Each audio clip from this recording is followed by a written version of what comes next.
Olá, sejam bem-vindos ao canal Axiomas da História. Estamos aqui mais uma vez para falar de história e desta vez vamos falar da crise do Império Brasileiro. Sim, da crise do Segundo Reinado, que teve como governo Dom Pedro II, o Pedro de Alcântara, que foi deixado aqui no Brasil por seu pai, Dom Pedro I.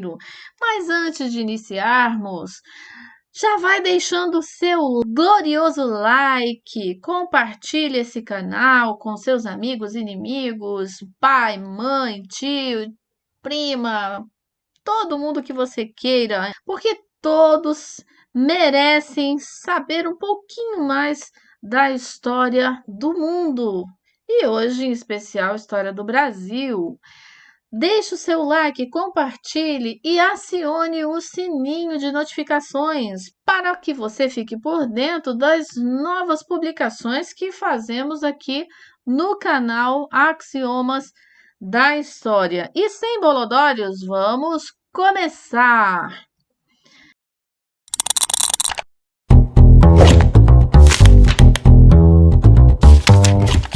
O período imperial no Brasil passou por três fases distintas: a proclamação da República até 1831, em que Dom Pedro I foi o governante. Depois tivemos o período regencial, que vai de 1831 a 1840. Nesse período, deputados regentes governaram o país em nome de Pedro de Alcântara, o herdeiro de Dom Pedro I. Dom Pedro I deixou seu filho, Pedro de Alcântara, com 5 anos de idade e teve que retornar a Portugal para resolver questões políticas e de sucessão do trono português. E é por outros problemas que aconteceram aqui também no Brasil. Temos um vídeo específico sobre o primeiro reinado aqui no Brasil, no canal Axiomas da História. Confiram, vamos deixar o link do vídeo aqui para vocês se inteirarem dos acontecimentos ocorridos tanto no primeiro reinado quanto no período regencial. De 1840 a 1889, nós temos a fase do segundo reinado, governado por Dom Pedro II, que assume o poder com 14 anos e 7 meses de idade, quase 15 anos, através do golpe da maioridade. Isso também está no vídeo, que deixaremos o link aqui para que vocês possam conferir as razões do golpe da maioridade. E neste vídeo de hoje, especificamente sobre a crise do Segundo Reinado, vamos relatar os principais motivos que levaram à troca de governo de império para república. Quais os problemas enfrentados por Dom Pedro II que fizeram com que a monarquia no Brasil chegasse ao fim? Dentre as principais razões que levaram o Brasil a se tornar uma república, nós elencamos as mais importantes. São elas: as pressões por parte da Inglaterra para acabar com a escravidão no Brasil, o poder moderador usado por Dom Pedro II, o descontentamento por parte dos grandes cafeicultores com a política de Dom Pedro II, a criação do Partido Republicano Paulista, a Guerra do Paraguai, que fortaleceu a influência e o prestígio dos militares, a abolição da escravidão em 1888 e a questão religiosa. Vamos entender, então, cada um desses pontos que acabamos de citar. Vamos iniciar, então, pelo descontentamento da Inglaterra com o governo de Dom Pedro II. Iniciamos pela questão Christie. Bom, desde a chegada dos portugueses no Brasil, em 1808, desde que a família real portuguesa deixa Portugal e vem para o Brasil, e até mesmo antes, Portugal tinha acordos com os ingleses.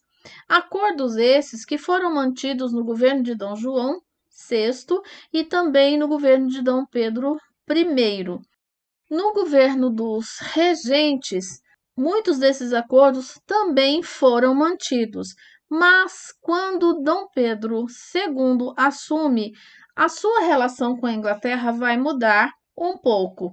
E, em parte, isso se dá pela própria conjuntura do mundo, do que estava acontecendo no exterior, na Europa.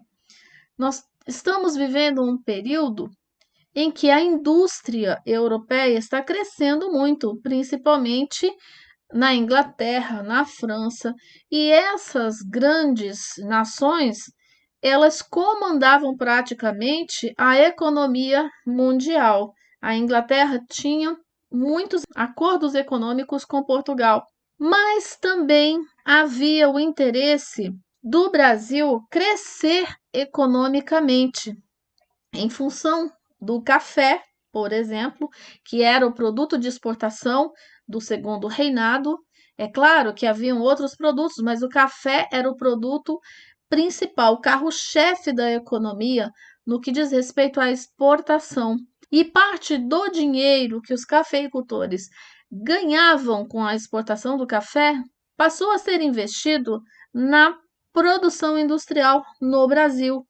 Havia um interesse do governo brasileiro em fazer com que a indústria brasileira crescesse e se desenvolvesse, acompanhando assim as grandes potências europeias. E para que a indústria brasileira se desenvolvesse, estamos falando ainda de indústrias manufatureiras, o governo brasileiro criou algumas medidas, dentre elas a principal, que era a tarifa Alves Branco.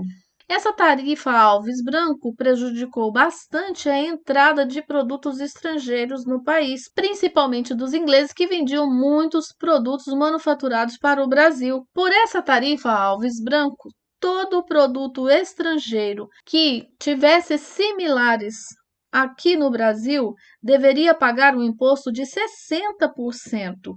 E o produto que fosse originariamente produzido no exterior e que não tivesse nenhuma fabricação dele aqui no Brasil, deveria pagar 30% dos impostos. A Inglaterra não gostou nada disso, ter que pagar 60% de imposto para os seus produtos entrarem no Brasil, eles não gostaram nada, nada, nem um pouco disso. Por outro lado, também havia a questão da escravatura no Brasil. Desde 1845, a Inglaterra vinha coibindo o tráfico negreiro. Nessa data, ela criou a Lei de Bill Aberdeen. Por esta lei, ficava proibido o tráfico negreiro. E, lógico, tinha um interesse dos ingleses em proibir, acabar de vez com o tráfico negreiro. Ela queria os escravos livres para se tornarem trabalhadores assalariados e, consequentemente, consumidores dos seus produtos. Porém, no Brasil, grande parte da mão de obra era escrava. Havia escravos trabalhando em todo tipo de serviço aqui no Brasil, principalmente nas lavouras de café e de cana-de-açúcar. Não foi fácil o Brasil acatar essas leis impostas pela Inglaterra, mas a Inglaterra impulsiona o fim do tráfico negreiro, fazendo com que o valor do escravo se tornasse muito caro para os fazendeiros e para quem tinha necessidade dessa mão de obra. É aí que entra a questão Christie. Com a imposição da tarifa Alves Branco, o embaixador inglês no Brasil, William Christie, passou a denunciar o descumprimento da lei Bill Aberdeen. E a coisa ficou preta entre ingleses e brasileiros. Para piorar, houve um incidente com um navio inglês naufragado no Rio Grande do Sul em 1861, que além de naufragar, teve a sua carga roubada. William Christie não perdoou. Ele ficou furioso e denunciou o Brasil. Cobrou isso de Dom Pedro II. Como não bastasse, houve ainda a prisão de 3 oficiais ingleses. Eles foram para os bares, encheram a cara de cachaça e saíram nas ruas do Rio de Janeiro fazendo arruaça. Lógico, não deu outra, foram presos, mas o embaixador inglês não gostou nada disso. E para descontar a raiva, a ira que eles estavam da tarifa Alves Branco, é claro, eles cobraram explicações do governo português a respeito dessa prisão dos oficiais, a respeito da carga roubada do navio e, é claro, né, o descumprimento da lei Bill Aberdeen, que de fato muitos brasileiros não estavam nem aí, continuavam traficando negros escravizados da África. Bom, como indenização, Christie exigiu 3.200 libras pela carga roubada do navio inglês e, é claro, punição para os oficiais brasileiros. E ficou muito chateado com os oficiais ingleses que foram presos. O Brasil descumpriu as exigências inglesas e não deu outra. A Inglaterra prendeu navios mercantes brasileiros. Então, já que houve um impasse grande entre as duas nações, o caso foi parar na Corte Internacional e o rei belga teve que intervir nessa parada, dando parecer favorável ao Brasil após o pagamento da dívida pelo imperador brasileiro. Além de pagar a indenização exigida pelos ingleses, o Brasil teve que pedir desculpas ao rei inglês pelo incômodo da prisão dos seus oficiais e das outras coisitas mais. Mas a Inglaterra não se desculpou com o Brasil por prender os navios brasileiros, né? Os navios mercantes brasileiros. E, enfim, as relações entre os dois países são cortadas em 1863, sendo reatadas em 1865, 2 anos após, porque de fato o Brasil devia muita coisa para a Inglaterra, né? Coisas passadas desde a época de Dom João, desde a época de Dom Pedro, então não valia muito a pena, né, cortar as relações com os ingleses. Mas ficou uma relação bem desgastada. Na questão religiosa, nós temos aqui atritos entre a Igreja Católica e o imperador. A interferência do imperador nas atividades da igreja, pois o imperador escolhia os bispos aqui no Brasil e, além disso, a Igreja Católica não era favorável à maçonaria. Porém, aqui no Brasil haviam muitos deputados, muitos padres, bispos, pessoas da elite, incluindo o imperador, que eram maçons ou eram adeptos das ideias maçônicas. E a igreja não gostou nada disso. Dom Pedro II não deu muita moral aí para o que a igreja gostava ou deixava de gostar nesse sentido, e as relações foram cortadas também. Dom Pedro perdeu o apoio da Igreja Católica por essa questão. Na questão militar, nós temos aí o fortalecimento do exército brasileiro após a Guerra do Paraguai. O exército brasileiro foi formado para esta Guerra do Paraguai e muitas pessoas das diferentes classes sociais do Brasil naquela época fizeram parte desse exército, incluindo negros escravizados, com a promessa de que, se eles fossem para a guerra, eles ganhariam a liberdade. Mas não fazia muito sentido ganhar a liberdade e ter a sua família ainda escrava. Porém, por outro lado, os oficiais militares começaram a reivindicar maior participação na política, porque eles entenderam o seu poder. O poder do exército não é pouca coisa, né? Quando eles entendem que realmente tem o poder nas mãos, aí o governo é obrigado a pelo menos negociar com as patentes militares. Então, após a Guerra do Paraguai, claro, com a vitória da Tríplice Aliança, da qual o Brasil fazia parte, o prestígio dos militares cresceu bastante e cresceu junto com isso as críticas e as exigências deles em relação ao poder político. Outro motivo para o fim da monarquia no Brasil são as consequências do abolicionismo. O abolicionismo no Brasil foi parcial, um processo demorado, iniciado com a lei inglesa de Bill Aberdeen, em 1845. Somente em 1850 é que o Brasil criou uma lei também, chamada Lei Eusébio de Queiroz, que proibia o tráfico negreiro para o Brasil.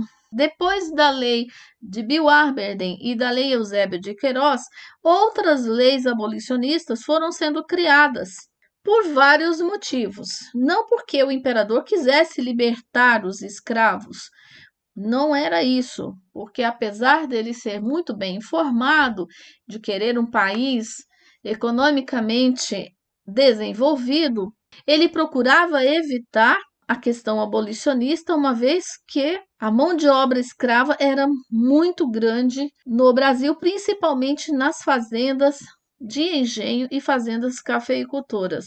As leis abolicionistas prejudicavam os grandes proprietários de terras e de escravos, que não se viam na condição de pagar pessoas assalariadas para ficar no lugar dos escravos libertos. Com a abolição da escravatura, muitos proprietários que anteriormente apoiavam a monarquia ficaram contra Dom Pedro II. E é claro que no setor cafeicultor já havia uma tendência para a contratação de pessoas especializadas na produção do café, no plantio, colheita do café. E essas pessoas vieram de fora, são os imigrantes, principalmente da Itália e da Alemanha, que sabiam trabalhar melhor com o café. Então, alguns cafeicultores já estavam preferindo esta mão de obra, inclusive trazendo pessoas por conta própria do exterior para trabalhar nessas lavouras. É claro que as pessoas tinham que pagar por isso, é óbvio que nada era de graça nas mãos dessas pessoas. Mas o abolicionismo trouxe um prejuízo muito grande para Dom Pedro II, porque grande parte dos agricultores, dos donos de fazendas, principalmente de engenho, não ficaram felizes em libertar sua mão de obra gratuita. Dom Pedro foi se isolando cada vez mais.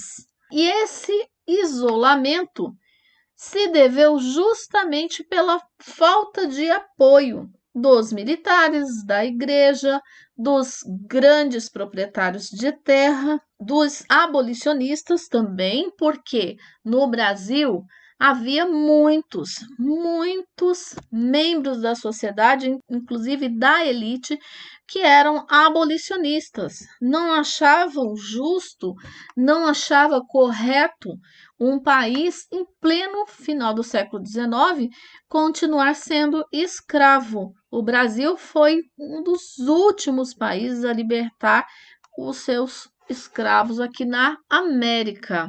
E a imprensa era outro problema, outra pedra no sapato de Dom Pedro. Por quê? Porque constantemente criticava a postura de Dom Pedro. Nós temos aqui uma charge do Ângelo Agostini, que foi publicada em 5 de 2 de 1887, e nessa charge Dom Pedro aparece dormindo, né?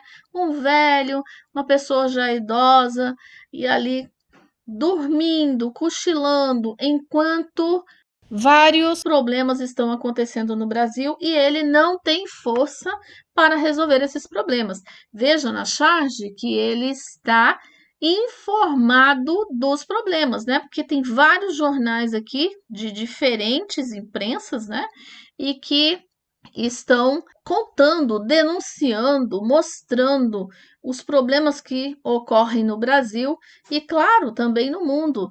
Então, ele está ciente do que está acontecendo, mas não consegue resolver.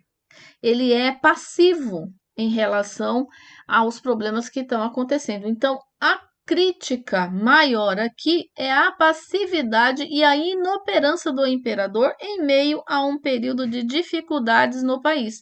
Então, o aluno, o futuro acadêmico que vai fazer provas, concursos e vai fazer o Enem, tem que ter muito cuidado, porque quando se trata de crise do Império Brasileiro, né? Ou quando se trata de segundo reinado no Brasil, a imprensa vai divulgar muitas charges, muitas caricaturas de Dom Pedro II, criticando a inoperância, nas palavras dele, do imperador, né? Criticando a família real como um todo. Então, isso é importante, o aluno tem que se atentar a isso. Colocamos aqui uma charge, mas são várias, inúmeras, e você tem que saber interpretar essas charges, né? Porque é isso que o Enem cobra do aluno. Diante de todos esses problemas, e claro, outros mais, nós temos a proclamação da República. E olha que eu nem falei da Guerra do Paraguai ainda, né? Só citei o exército que saiu fortalecido, mas o Brasil, na Guerra do Paraguai, apesar de sair vitorioso, ele gastou muito dinheiro e pegou emprestado de quem? Adivinha? Da Inglaterra. Quer dizer, já devia muito para a Inglaterra, ficou devendo mais ainda. Saiu vitorioso, porém, gastou muito com essa guerra e isso incidiu nas questões econômicas do país. Diante de todos esses problemas, nós temos então a proclamação da República ocorrida na manhã do dia 15 de novembro, em que republicanos, outra turminha que batia de frente com o governo de Dom Pedro II, porque não queria mais a monarquia, queria um governo com a participação do povo, ou pelo menos com representantes do povo na direção do país. Nesta manhã do dia 15 de novembro, republicanos seguiram em direção ao centro do Rio de Janeiro, liderados por Marechal Deodoro da Fonseca, e ocuparam o Ministério da Guerra. Então foi um golpe, os militares deram um golpe, o golpe da República. Eles proclamaram, Marechal Deodoro proclamou a República, mas foi um golpe. Só que Marechal Deodoro tinha as suas afinidades com Dom Pedro II e ele avisou Dom Pedro, né? Dom Pedro, que estava viajando, olha, não retorne para o Brasil, porque nós vamos proclamar a República, não vai ser legal. Se retornar, não podemos garantir a sua segurança. E, inclusive, membros da família real tiveram que sair, tiveram que deixar o país nesse momento. Então, o imperador recebeu esse comunicado de Marechal Deodoro, né? E um documento que ordenava a sua saída do país em 2 dias, incluindo aí a saída da família real também. Então, foi um golpe, né? Não foi uma revolução que trocou o governo brasileiro, né? Foram todos esses problemas que falamos aí rapidamente, né? E que desgastaram a imagem do imperador e não deu outra. Ele teve que sair, teve que deixar o país. Então, nós temos a proclamação da República por Marechal Deodoro, que é chamada de Primeira República ou de República Velha, certo? Então, nós temos que ter em mente uma coisa. Mudou a forma de governo? Ótimo. O nome República quer dizer coisa pública, coisa do povo. Tem-se a impressão de que o povo agora é que vai estar legitimamente representado. Não foi bem assim, porque os interesses praticamente eram os mesmos. O que reinava naquele período eram os interesses dos grandes cafeicultores, principalmente dos profissionais liberais e dos grandes fazendeiros da época. Então, o povo, de fato, não estava contemplado por esta república, não estava participando desta nova forma de governo. Na verdade, o povo assistiu bestializado à troca de governo. Por que bestializado? muita gente nem ficou sabendo. Um ano depois, as pessoas nem sabiam que o Brasil tinha deixado de ser império e passado a ser uma república. E não teve participação nesse processo. Por isso, a frase o povo assistiu bestializado. Então, resumindo, a abolição da escravatura selava o fim do império. Seus destinos estavam entrelaçados agora. Em 15 de 11 de 1889, Marechal Deodoro da Fonseca, representando o interesse dos grupos republicanos, da elite, deu um golpe e exigiu a renúncia de Dom Pedro II. E ele foi para a Europa e ficou lá até a sua morte. Então, esse é o nosso vídeo de hoje. Espero que tenham gostado. E, claro, sempre dissemos nos nossos vídeos que o aluno precisa se aprofundar. Se ele quer ter mais conhecimento sobre qualquer assunto, ele precisa estudar mais e mais e mais. Obrigado por ficar até o final conosco. Até a próxima. Fiquem bem e se cuidem.